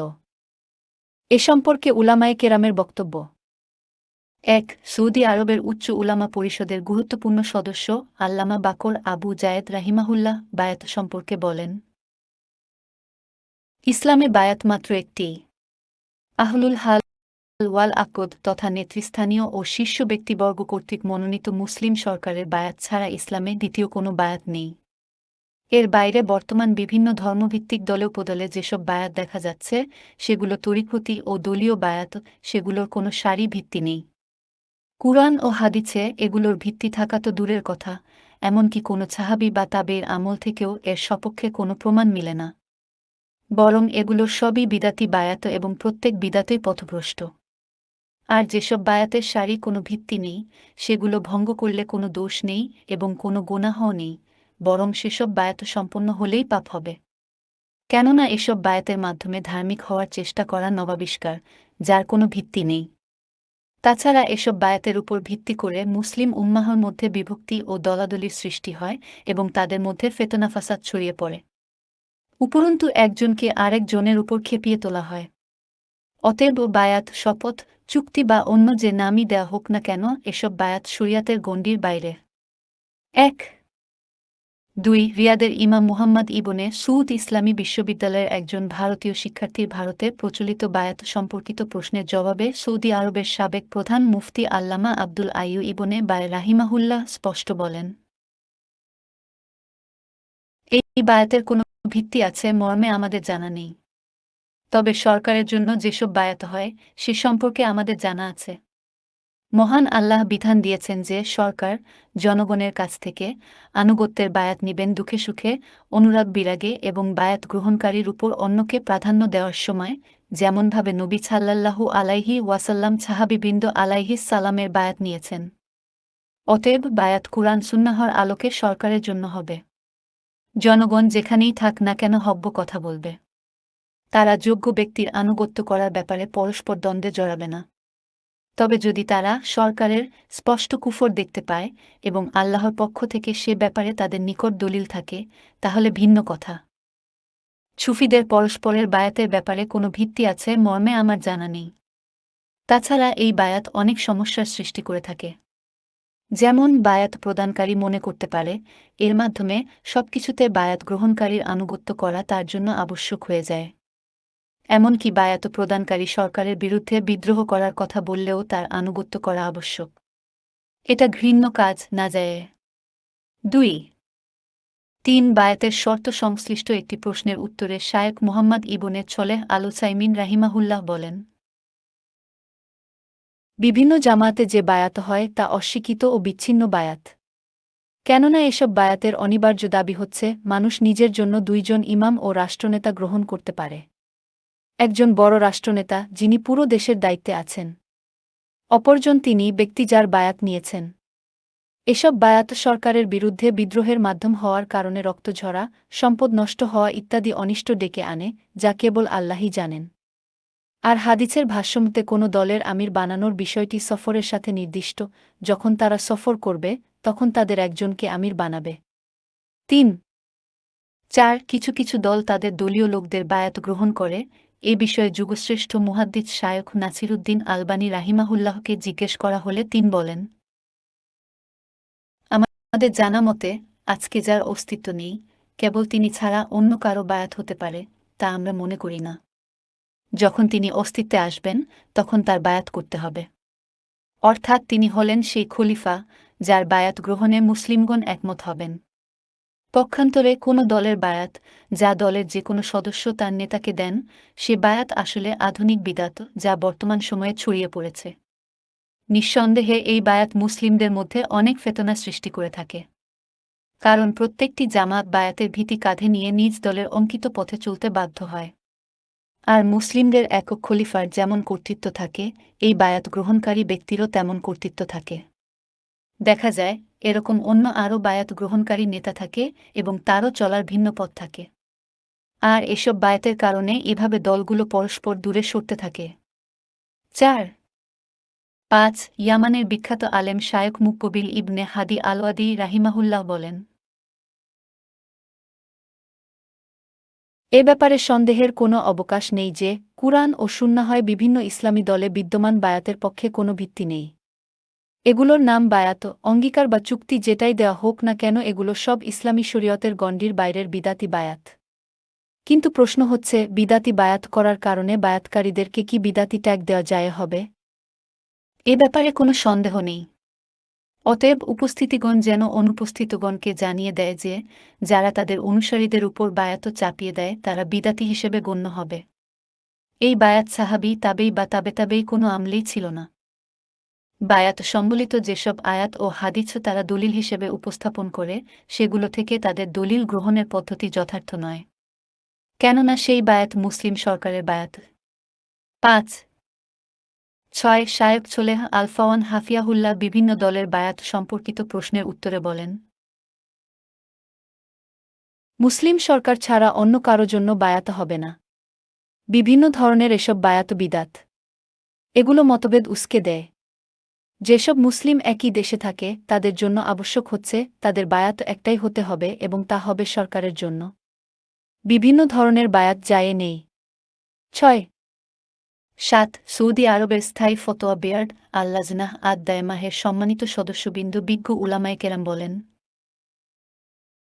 মুসলিম সরকার ছাড়া অন্য কারো জন্য আনুগত্যের বায়াত গ্রহণ যায় নেই। যেমনটি সাহাবিগণ আলাইহিসসালাম নবী সাল্লাল্লাহু আলাইহি ওয়াসাল্লাম এর নিকট বায়াত করেছিলেন এবং মুসলিমগণ খুলাফায়ে রাশেদিন আলাইহিসসালামের নিকট বায়াত করেছিলেন। সরকার ছাড়া অন্য কারো জন্য বায়াত করলে তা বিদআত এবং বাতিল। কেননা নবী সাল্লাল্লাহু আলাইহি ওয়াসাল্লাম বলেন, যে ব্যক্তি এমন আমল করল যে ব্যাপারে আমাদের নির্দেশনা নেই, সেই আমল প্রত্যাখ্যাত। অন্য বর্ণনায় এসেছে, যে ব্যক্তি আমাদের দিনে নতুন কিছু সংযুক্ত করল যা তার মধ্যে নেই, তাহলে তা প্রত্যাখ্যাত। বুখারী ও মুসলিম। ৭ ৮ শাইখ সালেহ আল মুনাজ্জিদ পরিচালিত সৌদি আরব ভিত্তিক বিশ্বখ্যাত ফতোয়ার ওয়েবসাইট ইসলাম খায়ের 23320 নম্বর প্রশ্নের সার্থকতা ছিল, বায়াত হবে কার জন্য? এর উত্তরে ওয়েবসাইটটিতে বলা হয়েছে, মুসলিম সরকার ছাড়া অন্য কারো জন্য বায়াত হবে না। ৮ ৯ কাতার ভিত্তিক ফতোয়ার ওয়েবসাইট ইসলামওয়েবের ১১১১৫৯ নম্বর প্রশ্নে একজন প্রশ্নকারী বলেন, আমাকে সেই নেতার ব্যাপারে জ্ঞান দিয়ে উপকৃত করুন, যিনি দাবি করেন যে একজন ব্যক্তি কখনই মুসলিম হতে পারবে না এবং জান্নাতে প্রবেশ করতে পারবে না যতক্ষণ না সে কোনো নেতা বা নেতৃস্থানীয় ব্যক্তির নিকট বায়াত করবে। একথা দ্বারা তিনি তার আশেপাশে বিপুল সংখ্যক মানুষকে সম্বেত করেন। আর এর পক্ষে তিনি হাদিস ও কুরআনের আয়াত উপস্থাপন করেন। এ ব্যাপারে আপনারা আমাকে ফতোয়া দিন। এর জবাবে তারা বলেন, এ ধরনের ব্যক্তি থেকে মুসলিমদের সতর্ক থাকা উচিত। কেননা তারা সেসব আয়াত ও হাদিস নিজেদের পক্ষে উপস্থাপন করে যেগুলো মুমিনদের এক শাসকের অধীনে সম্বেত হওয়ার প্রতি উৎসাহিত করে। আর অজ্ঞতাবশত হোক বা প্রবৃত্তির অনুসরণের কারণে হোক, তারা এসব আয়াত ও হাদিস নিজেদের তৈরিকৃত বিভিন্ন দলে প্রয়োগ করে। যেমন এই হাদিসটি, যে ব্যক্তি মারা গেল অথচ তার গর্দানে বায়াত নেই, তার জাহেলি মরণ হল গো। ৯ এসব হাদিসকে তারা তাদের মধ্যে কোনো একজন ব্যক্তির উপর প্রয়োগ করে। এটা জঘন্য ধারণা এবং মারাত্মক ভুল। উলামায়ে কেরামের বক্তব্যে ফিরে গেলে বিষয়টি স্পষ্ট হয়। ১০ একই ওয়েবসাইটের ৫৯০০ নম্বর প্রশ্নে বিভিন্ন ইসলামী দলের সাথে কাজ করার হুকুম সম্পর্কে চমৎকার বিবরণ তুলে ধরা হয়েছে। বিবরণটির একাংশ আমাদের আলোচ্য বিষয় বায়াতের সাথে সম্পর্কিত হলেও পুরো উত্তরটার মাঝে রয়েছে অনেক উপকার। সেজন্য পূর্ণাঙ্গ উত্তরটি নিচে তুলে ধরা হল। হকের ব্যাপারে পারস্পরিক সাহায্য সহযোগিতা এবং ভ্রাতৃত্বের অন্যতম দিক হচ্ছে ঐক্যবদ্ধভাবে কাজ করা। সেজন্য ঐক্যবদ্ধ কাজ শরিয়াতসম্মত এবং শরীয়তের কাঙ্ক্ষিত বিষয়। কারণ জামাতবদ্ধ ও ঐক্যবদ্ধ থাকা এবং পারস্পরিক সহযোগিতার মর্যাদা বিষয়ক সাধারণ দলিলগুলো এর পক্ষ সমর্থন করে। তবে সেই ঐক্যবদ্ধ কাজকে যদি দলাদলি ও বিভিন্ন নাম এবং প্রতীকের প্রতি অন্ধভক্তির কারণ হিসেবে গ্রহণ করা হয় অথবা তার দল ছাড়া অন্য কোনো উৎস থেকে হক আসলে তা অস্বীকার ও প্রত্যাখ্যাত করা হয়, তাহলে হিসাব ভিন্ন হবে।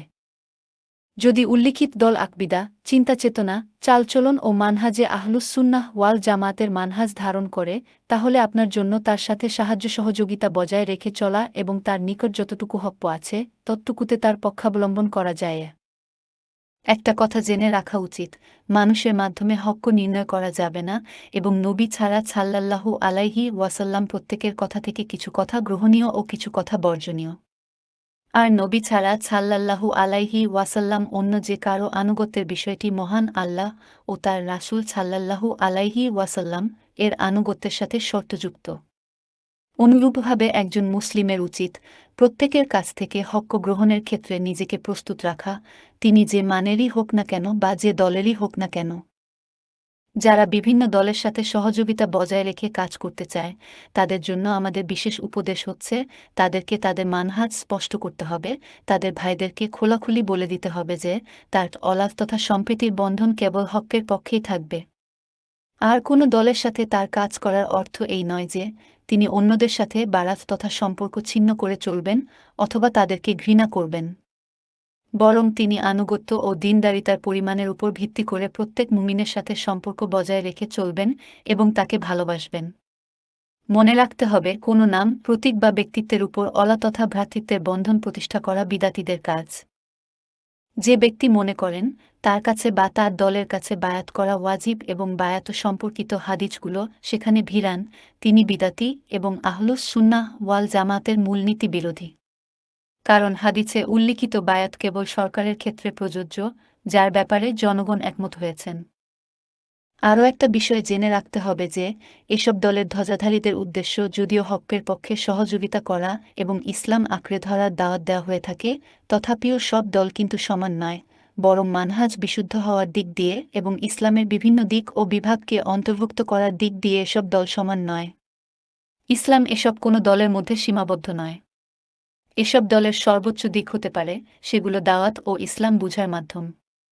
কিন্তু ইসলাম এসবগুলোর উপর ফয়সলাকারী। বেশিরভাগ মুসলিমের মধ্যে আলেম, দায়ী ও মুজাহিদগণ থাকা সত্ত্বেও তারা এসব কোনো দলেরই অনুসরণ করেন না। যা হোক, এসব দলের উৎপত্তির কারণ সম্পর্কে আমাদের সূক্ষ্ম জ্ঞান রাখা এবং এগুলোকে যথাস্থানে রাখা আবশ্যক। আমাদের জন্য আরও জরুরি হচ্ছে এসব মাধ্যম যেন লক্ষ্যে পরিবর্তিত হয়ে না যায়, যা লক্ষ্যের উল্টো দিকে নিয়ে যাবে। ওয়াল্লাহু আলাম। এক এক এক এক কুয়েতি আলেম ও রাজনৈতিক বিশ্লেষক শাইখ আব্দুর রহমান আল জিরান হাফিয়াহুল্লাহ বলেন, রাষ্ট্রের বৈধ সরকার ছাড়া অন্য কারো জন্য বায়াত গ্রহণ যায় নেই। বিভিন্ন ইসলামী সংগঠনে প্রচলিত বায়াত বিদাতি বায়াত। এটি শরিয়াত অনুমোদিত বায়াত নয় এবং তা সালাফে ছালেহিনের নীতি পরিপন্থী। ১-২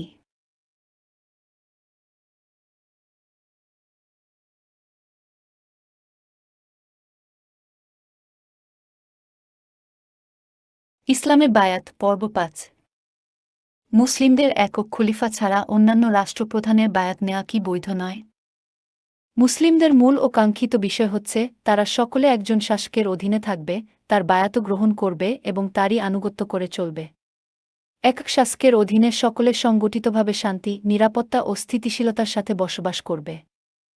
তবে শাসক গোটা মুসলিম জাহানের খলিফা তথা শাসক না হওয়া সত্ত্বেও সেই সরকারের অনুসরণ করা ওয়াজিব, যদিও তিনি কোনো অঞ্চল বা দেশের শাসক হন।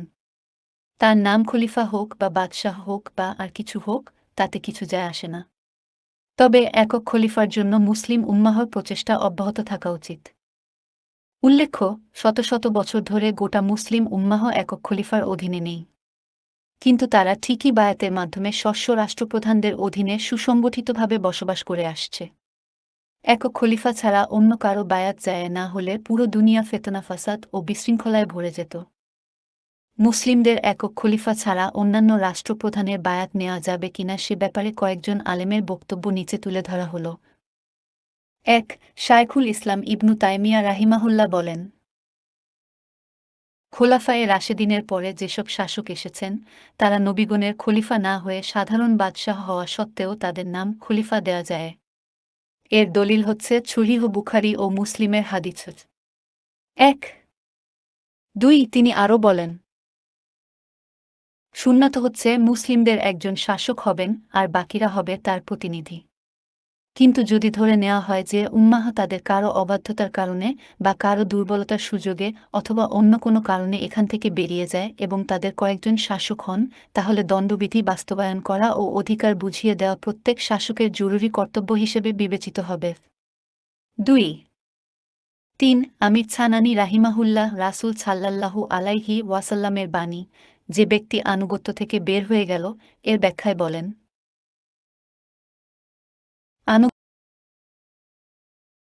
থেকে বের হয়ে গেল মানে এমন খলিফার আনুগত্য থেকে বের হয়ে গেল যার আনুগত্য করার ব্যাপারে ঐকমত্য তৈরি হয়েছে। এখানে যে কোনো অঞ্চলের খলিফাকে বোঝানো হয়েছে বলে মনে হয়।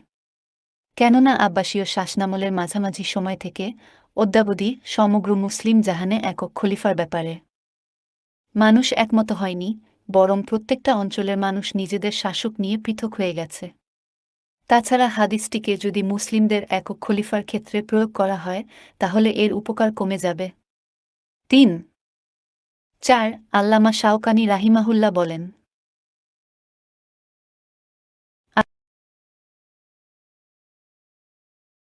আর ইসলামের ব্যাপক প্রচার প্রসার ও এর সীমানা প্রশস্ত হওয়ার পর একথা সুবিদিত যে এখন প্রত্যেকটা অঞ্চলের শাসনভার এক একজন শাসকের উপর পড়েছে।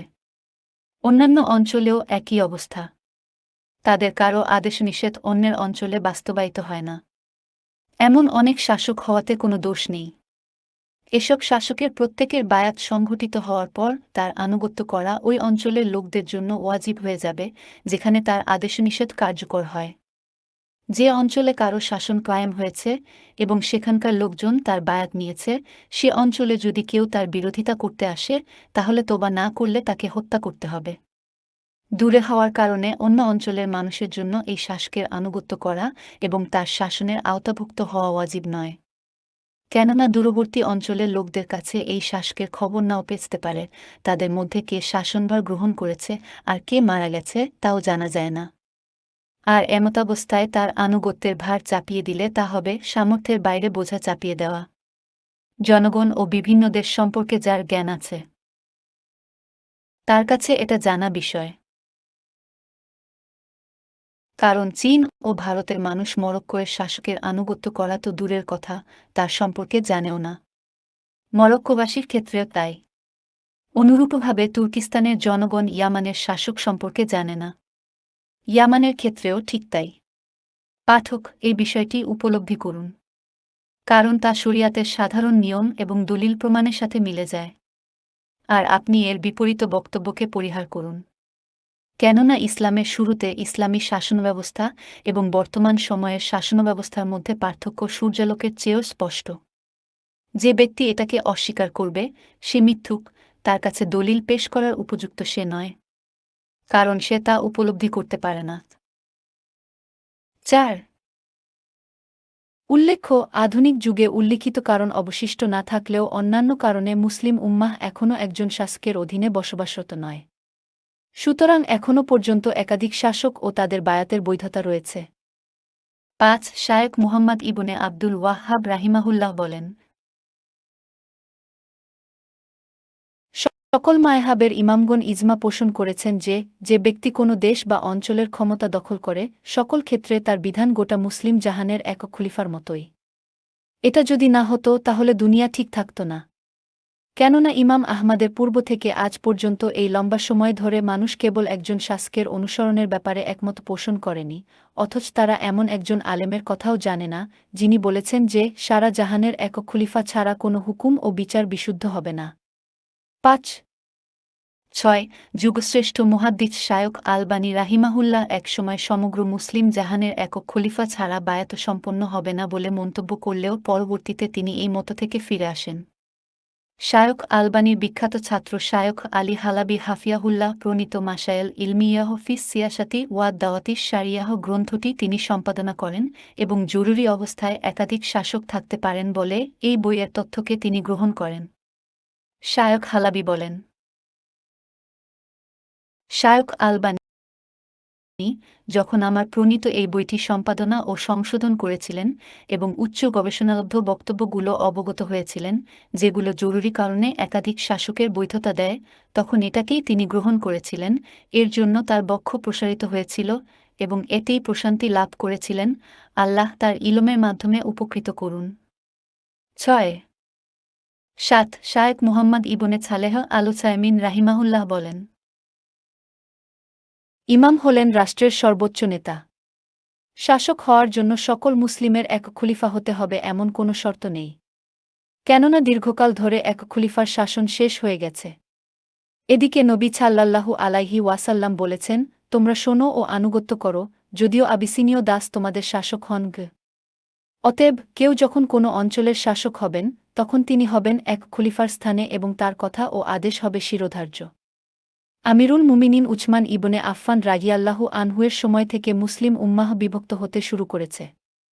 ইবনু জুবাইর হিজায়ে, বানু মারওয়ান শামে এবং মুক্তার ইবনে উবাইদ ইরাকে ক্ষমতা নেন বলে মুসলিম উম্মাহ বিভক্ত হয়ে যায়।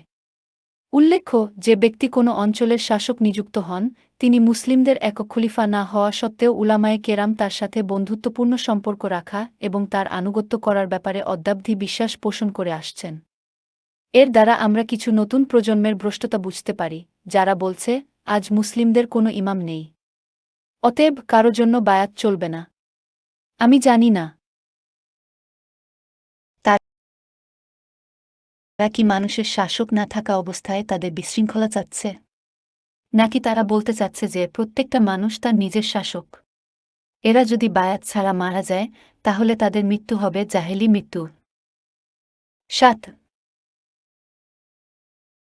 বুঝা গেল, যারা বলছে যে খলিফার আনুগত্য করা ওয়াজিব, তিনি কেবল মুসলিম উম্মাহর একক খলিফা, এবং যারা বিভিন্ন দেশের শাসক তাদের বায়াত ও আনুগত্য করা ওয়াজিব নয়, তাদের এই বক্তব্য দলিল বিরোধী, ইজমা বিরোধী, আহলুস সুন্নাহ ওয়াল জামাতের মূলনীতি বিরোধী এবং বাস্তবতা বিরোধী। তাদের এই বক্তব্য শাসক শ্রেণীর বিরুদ্ধে বিপ্লব এবং তাদের বায়াত চিহ্নের দিকে ঠেলে দেয়। আর এটাই হচ্ছে খারেজিদের বক্তব্য।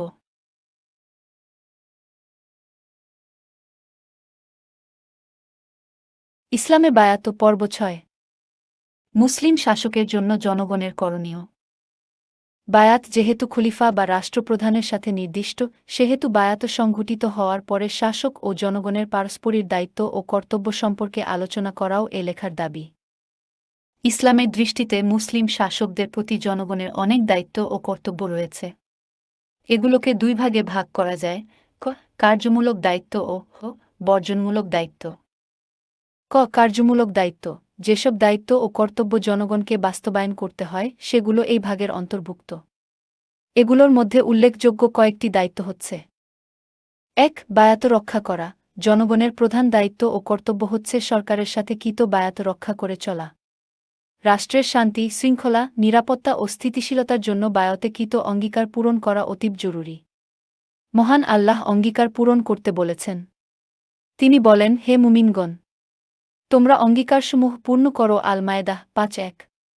রাসূলুল্লাহ সাল্লাল্লাহু আলাইহি ওয়াসাল্লাম বলেন, তোমরা একের পর এক তাদের বায়াত পূর্ণ করো, অতঃপর তাদের হক্ক আদায় করো। নিশ্চয় আল্লাহ তাদেরকে জিজ্ঞেস করবেন ওই সকল বিষয়ে যেসবের দায়িত্ব তাদের উপর অর্পণ করা হয়েছিল। ১. ২. আনুগত্য করা। মুসলিম সরকারের আনুগত্য পবিত্র কুরআন ও হাদিসের নির্দেশ। মহান আল্লাহ বলেন, হে ঈমানদারগণ, তোমরা আল্লাহর আনুগত্য করো এবং আনুগত্য করো রাসূলের ও তোমাদের মধ্যকার কর্তৃস্থানীয় ব্যক্তিগণের। আন-নিসা ৪-৫-৯। উল্লিখিত আয়াতের নেতৃস্থানীয় ব্যক্তিবর্গ কথাটি দ্বারা কাদেরকে বুঝানো হয়েছে তা নিয়ে ইমাম কুরতুবী রহিমাহুল্লাহ মতভেদ উল্লেখ করার পর বলেন, এসব বক্তব্যের মধ্যে বিশুদ্ধতম বক্তব্য হচ্ছে প্রথমটি ও দ্বিতীয়টি, দুই অর্থাৎ শাসক শ্রেণী এবং উলামায়ে কেরাম। রাসূল সাল্লাল্লাহু আলাইহি ওয়াসাল্লাম বলেন, যদি তোমাদের উপর কোনো হাবশী দাসকেও শাসক নিযুক্ত করা হয়, যার মাথাটি কিশমিশের ন্যায়, তবুও তার কথা শোনো ও তার আনুগত্য করো।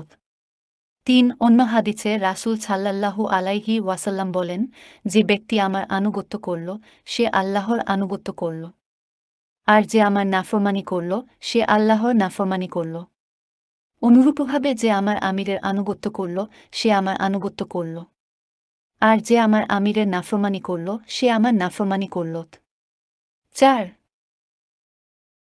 মুহাল্লাব রহিমাহুল্লাহ বলেন, মোটের উপর শাসকের আনুগত্য করা ওয়াজিব বলে এ হাদিস প্রমাণ করে। কেননা এতে রয়েছে আল্লাহর আনুগত্য ও তার রাসূল সাল্লাল্লাহু আলাইহি ওয়াসাল্লামের আনুগত্য। ৫. নবী সাল্লাল্লাহু আলাইহি ওয়াসাল্লামের নিম্নবর্ণিত বাণীটি এই প্রয়োগের প্রতি ইঙ্গিত বহন করে, তুমি মুসলিমদের জামাত এবং তাদের ইমামের সাথে থাকবে। ৬. মুহাল্লাব রহিমাহুল্লাহের বক্তব্যে হাদিসে উল্লিখিত আমির কথাটির প্রকৃত অর্থ দিবালোকের ন্যায় স্পষ্ট হয়েছে। আর তা হচ্ছে শাসক শ্রেণী। মূলত সর্বযুগের উলামায়ে কেরামের বক্তব্যও তাই। আরেকটা জরুরি বিষয় হচ্ছে, এখানে আলেম উলামা ও শাসক শ্রেণীর বলতে নির্দিষ্ট কোনো আলেম বা শুধু সরকার প্রধানকে বোঝানো হয়নি, বরং সালাফে সালেহিনের বুঝ অনুযায়ী কুরআন মাজিদ ও সহিহ হাদিসের ধারকবাহক হকপন্থী সকল আলেম এবং সরকারের সর্বস্তরের কর্মকর্তা কর্মচারীকে বোঝানো হয়েছে। তবে তাদের আনুগত্যের মৌলিক দুটি শর্ত হচ্ছে: ১. তাদেরকে মুসলিম হতে হবে ও ২. তাদের আদেশ-নিষেধের মধ্যে আল্লাহ ও রাসূল সাল্লাল্লাহু আলাইহি ওয়াসাল্লামের নাফরমানি ও অবাধ্যতা থাকা চলবে না। রাসূলুল্লাহ সাল্লাল্লাহু আলাইহি ওয়াসাল্লাম বলেন, স্রষ্টার অবাধ্যতায় কোনো সৃষ্টির আনুগত্য নেই। ৭. সুতরাং নির্দিষ্ট নিয়ম ও শর্ত সাপেক্ষে আলেম উলামা ও শাসক শ্রেণীর আনুগত্য করতে হবে। ৮. ৩. শাসককে সাহায্য করা ও তার পক্ষে লড়াই করা। মুসলিম শাসকের জন্য জনগণের আরেকটি গুরুত্বপূর্ণ করণীয় হচ্ছে সুখে দুঃখে কঠিন অবস্থায়, স্বাভাবিক অবস্থায়, সর্বাবস্থায় তাকে সাহায্য করতে হবে। রাসূলুল্লাহ সাল্লাল্লাহু আলাইহি ওয়াসাল্লাম বলেন, দিন হচ্ছে নছিহত। আমরা বললাম, কার জন্য? তিনি বললেন, আল্লাহ, তার কিতাব, তার রাসূল, মুসলিম শাসক গোষ্ঠী ও সাধারণ মুসলিম জনগণের জন্য। ইমাম নব্বী রহিমাহুল্লাহ বলেন, মুসলিম শাসক গোষ্ঠীকে নছিহতের অর্থ হচ্ছে হব্বের ব্যাপারে তাদেরকে সহযোগিতা করা ও আনুগত্য করা। তাদেরকে হব্বের নির্দেশনা দেওয়া ও কোমলতার সাথে সাবধান করা। ১-০ ভেতরের বা বাইরের যেই রাষ্ট্রে ফেতনা করতে আসবে, তাদের বিরুদ্ধে সরকারের পক্ষে কাজ করতে হবে। মহান আল্লাহ বলেন, মুমিনদের দুই দল লড়াইয়ে লিপ্ত হলে তোমরা তাদের মধ্যে মীমাংসা করে দাও, অতঃপর তাদের একদল অপর দলের বিরুদ্ধে বিদ্রোহাচরণ করলে তোমরা বিদ্রোহী দলের বিরুদ্ধে যুদ্ধ করো, যতক্ষণ না তারা আল্লাহর নির্দেশের দিকে ফিরে আসে। আল হুজুরাত ৪-৯। রাসূল সাল্লাল্লাহু আলাইহি ওয়াসাল্লাম বলেন, ইমাম, সরকার তো ঢালস্বরূপ। তার নেতৃত্বে যুদ্ধ হয় এবং তারই মাধ্যমে নিরাপত্তা অর্জন করা যায়। অতঃপর যদি সে আল্লাহর তাকওয়ার নির্দেশ দেয় এবং সুবিচার প্রতিষ্ঠা করে, তবে তার জন্য এর পুরস্কার রয়েছে, আর যদি সে এর বিপরীত করে, তবে এর মন্দ পরিণাম তার উপরই বর্তাবে। ১-১ আল্লাহর রাস্তায় জিহাদ করার জন্য বা কোনো ফাসাদ সৃষ্টিকারীকে প্রতিহত করতে সরকার আহ্বান করলে তার পক্ষে লড়াই করা সরকারের আনুগত্যের অন্তর্ভুক্ত। ৪ শাসকশ্রেণীকে নছিহত করা। এটা বিশেষ করে দেশের গণ্যমান্য ব্যক্তিবর্গের কাজ, যাদের কথা সহজে শাসকশ্রেণীর কাছে পৌঁছা সম্ভব। বিভিন্ন বিষয়ে সরকারকে নছিহত করা, তাদের ভুল শুধরিয়ে দেওয়া এ শ্রেণীর মানুষের দায়িত্ব। তবে সাধারণ জনগণও এর আওতায় আসতে পারে। রাসূল সাল্লাল্লাহু আলাইহি ওয়াসাল্লাম বলেন, নছিহত করাই দিন। আমরা বললাম, হে আল্লাহর রাসূল, কার জন্য? তিনি বললেন, আল্লাহর, তার কিতাবের, তার রাসূল সাল্লাল্লাহু আলাইহি ওয়াসাল্লামের, মুসলিম শাসক ও মুসলিম জনগণের জন্য। ১-২ খুলাফায়ে রাশেদুন বিষয়টি উপলব্ধি করে জনগণকে নছিহতের প্রতি উৎসাহিত করতেন। আবু বকর রাদিয়াল্লাহু আনহু বলেন, আমি ঠিক কাজ করলে আপনারা আমাকে সাহায্য করবেন, আর বেঠিক কিছু করলে আমাকে সংশোধন করে দিবেন। ১-৩ সাধারণ জনগণ তাদেরকে নছিহত করলেও তারা তা সাদরে গ্রহণ করতেন। সুতরাং নছিহতের গুরুত্ব ও প্রয়োজনীয়তার দিকে খেয়াল রেখে শাসকগোষ্ঠীর নছিহত করা এবং তাদের গ্রহণ করা উচিত। ৫ শাসকগোষ্ঠী কর্তৃক ঘটিত অপছন্দনীয় ব্যাপারে ধৈর্যধারণ করা। শাসকগোষ্ঠী কর্তৃক অপছন্দনীয় কিছু ঘটে গেলে, এমনকি অত্যাচার ঘটে গেলেও জনগণকে ধৈর্যধারণ করতে হবে। রাসূল সাল্লাল্লাহু আলাইহি ওয়াসাল্লাম বলেন, যে ব্যক্তি তার আমিরের মাঝে এমন কোনো বিষয় প্রত্যক্ষ করে, যা সে অপছন্দ করে, তবে সে যেন ধৈর্যধারণ করে। কেননা যে ব্যক্তি জামায়াত থেকে এক বিঘত সরে গেল এবং এ অবস্থায় মারা গেল, নিশ্চিত তার জহেলি মৃত্যু হল। ১-৪ অপর হাদিসে রাসূলুল্লাহ সাল্লাল্লাহু আলাইহি ওয়াসাল্লাম বলেন, যতক্ষণ আল্লাহর নাফরমানির নির্দেশ দেওয়া না হয়, ততক্ষণ পছন্দনীয় ও অপছন্দনীয় সকল বিষয়ে প্রত্যেক মুসলিমের জন্য শাসককে মেনে নেওয়া ও তার আনুগত্য করা কর্তব্য। যখন নাফরমানির আদেশ দেয়া হয়, তখন আর কোনো মান্যতা ও আনুগত্য নেই। ১-৫ রাসূলুল্লাহ সাল্লাল্লাহু আলাইহি ওয়াসাল্লাম আরও বলেন, তুমি শুনবে ও আনুগত্য করবে। যদি তোমার পিঠে বেত্রাঘাত করা হয় এবং তোমার ধনসম্পদ কেড়েও নেওয়া হয়, তবুও তুমি আনুগত্য করবে। ১-৬ এরকম আরও বহু হাদিস আছে এবং উলামায়ে কেরামও এমনটিই বলেছেন। ৬ শাসককে সম্মান ও শ্রদ্ধা করা। শাসকগোষ্ঠীকে সম্মান ও শ্রদ্ধা করা সুন্নাত। রাসূলুল্লাহ সাল্লাল্লাহু আলাইহি ওয়াসাল্লাম বলেন, নিশ্চয়ই বৃদ্ধ মুসলিমকে সম্মান করা, কুরআনের যথাযথ ধারকবাহক ও ন্যায়পরায়ণ শাসকের প্রতি সম্মান দেখানো মহান আল্লাহর প্রতি সম্মান প্রদর্শনের অন্তর্ভুক্ত। ১-৭ তৌস ইবনে কায়সান রহিমাহুল্লাহ বলেন, ৪ শ্রেণীর মানুষকে শ্রদ্ধা করা সুন্নাত: আলেম, বৃদ্ধ, রাষ্ট্রনেতা ও পিতামাতা। ১-৮ ৭ শাসকের জন্য বেতন ভাতার ব্যবস্থা করা। শাসক যাতে বাইরের দুশ্চিন্তামুক্ত হয়ে দেশ ও জনগণের জন্য কাজ করে যেতে পারেন, সেজন্য বায়তুল মাল বা রাষ্ট্রীয় কোষাগার থেকে তার জন্য বেতন ভাতা নির্ধারণ করতে হবে। আবু বকর রাদিয়াল্লাহু আনহুর জন্য সাহাবায়ে কেরাম বেতন ভাতা নির্ধারণ করেছিলেন। ১-৯ খ বর্জনমূলক দায়িত্ব। যেসব বিষয়ে জনগণকে বর্জন করতে হবে, সেগুলো হচ্ছে বর্জনমূলক দায়িত্ব। এগুলোর কয়েকটি আলোকপাত করা হলো। শাসক গোষ্ঠীকে গালমন্দ না করা। শাসক ও জনগণের মধ্যে ভালো সম্পর্ক থাকা চাই। তাহলে শাসক যেমন জনগণের উপর আস্থা রাখতে পারবে, জনগণও তেমনি শাসক গোষ্ঠীর উপর আস্থা রাখতে পারবে। এভাবে দেশের উন্নয়ন ও সমৃদ্ধিতে সবাই মিলে ভূমিকা রাখতে পারবে। পক্ষান্তরে এর বিপরীত হলে সবকিছু পিছিয়ে যাবে। সেজন্য ইসলাম শাসক গোষ্ঠীর সাথে ভালো সম্পর্ক রাখতে বলেছে। আনাস ইবনে মালেক রয়াল্লাহু আনহু বলেন, আমাদেরকে রাসূলুল্লাহ সাল্লাল্লাহু আলাইহি ওয়াসাল্লাম এর বড় বড় সাহাবী নিষেধ করেছেন, তোমাদের শাসকদেরকে তোমরা গালি দিও না। তাদের সাথে প্রতারণা করো না, তাদেরকে ঘৃণা করো না। তোমরা আল্লাহকে ভয় করো এবং ধৈর্যধারণ করো। 2 শাসক গোষ্ঠীর সাথে প্রতারণা না করা। প্রতারণা কসিমকালেও মুমিনের বৈশিষ্ট্য নয়। সাধারণভাবে এটা মারাত্মক অপরাধ, আর যদি তা সরকারের সাথে হয় তাহলে তার ভয়াবহতা আরও বেশি। এতে দেশ ও জনগণের ক্ষতি হয়। সে কারণে রাসূল সাল্লাল্লাহু আলাইহি ওয়াসাল্লাম সর্বপ্রকার প্রতারণা করতে নিষেধ করেছেন। আবু হুরায়রা রাদিয়াল্লাহু আনহু বলেন, রাসূলুল্লাহ সাল্লাল্লাহু আলাইহি ওয়াসাল্লাম বলেছেন, যে প্রতারণা করে সে আমার অন্তর্ভুক্ত নয়। 2 আনাস ইবনে মালেক রাদিয়াল্লাহু আনহু বলেন, আমাদেরকে রাসূলুল্লাহ সাল্লাল্লাহু আলাইহি ওয়াসাল্লামের বড় বড় সাহাবী নিষেধ করেছেন, তোমাদের শাসকদেরকে তোমরা গালি দিও না। তাদের সাথে প্রতারণা করো না, তাদেরকে ঘৃণা করো না। তোমরা আল্লাহকে ভয় করো এবং ধৈর্য ধারণ করো। 3 রাষ্ট্রীয় সম্পদ আত্মসাৎ না করা। শাসক গোষ্ঠীর সাথে খেয়ানত করে বা অন্য কোনো উপায়ে রাষ্ট্রীয় সম্পদ হাতিয়ে নেওয়া হারাম এবং এটা বড় ধরনের খেয়ানত। আবু হুরায়রা রাদিয়াল্লাহু আনহু বলেন, রাসূলুল্লাহ সাল্লাল্লাহু আলাইহি ওয়াসাল্লাম বলেছেন, আমি তোমাদের কাউকে কিয়ামতের দিন যেন এমন অবস্থায় উপস্থিত না পাই যে চিৎকারত উট তার ঘাড়ের উপর সওয়ার হয়ে আছে আর সে আবেদন করছে, হে আল্লাহর রাসূল, আমাকে সাহায্য করুন। তখন আমি বলবো, তোমার ব্যাপারে আমার কিছুই করার ক্ষমতা নেই। আমি তো তোমার কাছে আগেই সতর্কবার্তা পেছে দিয়েছি। 2 আদি ইবনে উমাইরা আল কিন্দি রাদিয়াল্লাহু আনহু হতে বর্ণিত, রাসূল সাল্লাল্লাহু আলাইহি ওয়াসাল্লাম বলেন, আমরা তোমাদের মধ্যে যাকে কোনো কাজে নিযুক্ত করি আর সে একটি সূচ পরিমাণ বা তার চাইতেও স্বল্প মাল আমাদের নিকট গোপন করে, তাই আত্মসাৎ বলে গণ্য হবে এবং তা নিয়েই সে কিয়ামতের দিন উপস্থিত হবে। 2 সুতরাং রাষ্ট্রীয় সম্পত্তি আত্মসাৎ করা, হাতিয়ে নেওয়া ও নষ্ট করার অধিকার কারও নেই। 4 সরকারকে প্রকাশ্যে জনসম্মুখে নছিহত না করা। আমরা আগে দেখে এসেছি, সরকারকে নছিহত করতে হবে, তার ভুল ত্রুটি শোধরানোর চেষ্টা করতে হবে। তবে সরকারের নছিহত হবে কোমলতার সাথে, গোপনে, প্রকাশ্যে নয়।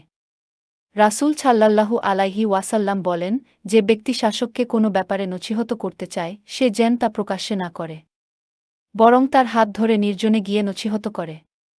তিনি গ্রহণ করলে তো ভালো, আর না করলে সে তার দায়িত্ব পালন করল। মুসনাদে আহমদ 15333 হাদিসটির একাংশ ছবিহ লিগরিহি, অপর অংশ হাসান লিগরিহি, অর্থাৎ গ্রহণযোগ্য হাদিস। উসামা ইবনে জায়েদ রাদিয়াল্লাহু আনহু উসমান রাদিয়াল্লাহু আনহুকে গোপনে নছিহত করতেন। তাকে বলা হল, আপনি উসমান রাদিয়াল্লাহু আনহু এর কাছে গিয়ে তার সাথে আলাপ আলোচনা করেন না কেন? জবাবে তিনি বললেন, আমি তার সাথে কথা বলি না। তোমরা কি এটা মনে করছ তোমাদের শুনিয়ে কথা বলবো? আল্লাহর কসম, আমার ও তার মধ্যকার যে কথা বলার, আমি তাকে তা বলেছি। সহিহ মুসলিম 2919। সুতরাং মিছিল, মিটিংয়ে, বক্তব্যে, পত্রপত্রিকায়, বইপুস্তকে বা আধুনিক নানা যোগাযোগ মাধ্যমে মুসলিম সরকারের মন্দ কর্মের সমালোচনা করা শরিয়াত অনুমোদিত পদ্ধতি নয়। এটা হচ্ছে সাধারণ নিয়ম। কিন্তু এর বিপরীত মতো যেমন আছে, তেমনি গণতান্ত্রিক দেশে দাবি আদায় ও প্রতিবাদের নিয়ম কী হবে তা অবশ্যই গবেষণার দাবি রাখে।